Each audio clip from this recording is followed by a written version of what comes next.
Good morning, everyone. We were just out on a drive a little bit, and then we came across this water hole, and then I spotted this tree here.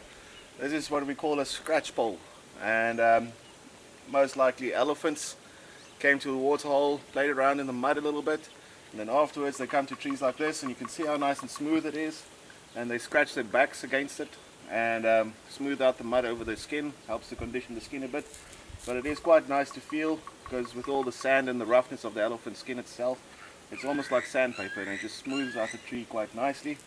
And it's a very good indicator to look at if you want to find elephants or find the areas where they normally like to hang out with.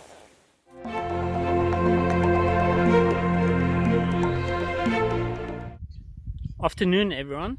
So this afternoon I found a male giraffe out in the open plains with actually a really nice view in the background.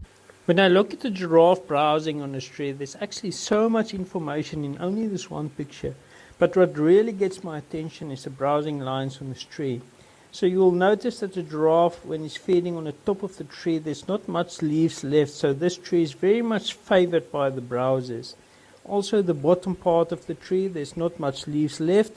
And in the middle part, there's still leaves left, but it's still accessible for antelopes like kudu, for example. So this is really interesting to notice in the case of browsers, for example, how they evolved in nature in such a way that they can browse on different lines, and this helps to limit competition for food a little bit.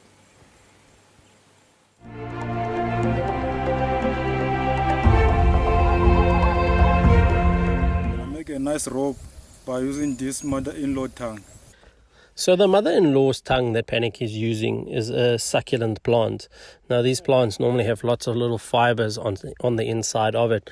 So this you'll see Panic is going to take and is going to rub it on a rock. And this is to try and get to the fibers that is on the inside of it.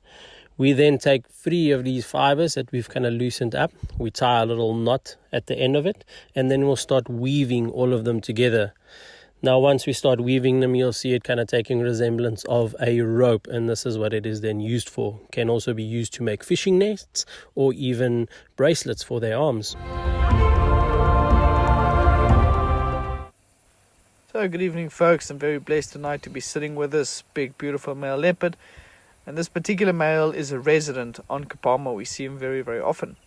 Now this male also has a name. We call him Shavati, which is a Shangaan word for a healed wound. In other words, a cut, laceration, or a wound that has healed that's left a scar, that will be known as Shavati. And the main reason why we call him that is because if you look carefully on his left ear, there's a chip away, an old battle scar or wound, and that has healed, and hence the reason why we call this particular guy Shavati.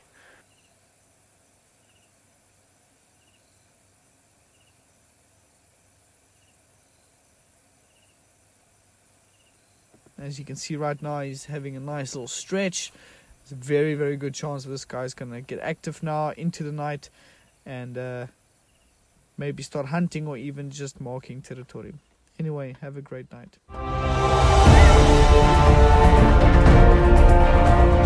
So folks, so for today's question, what plant was used to make rope?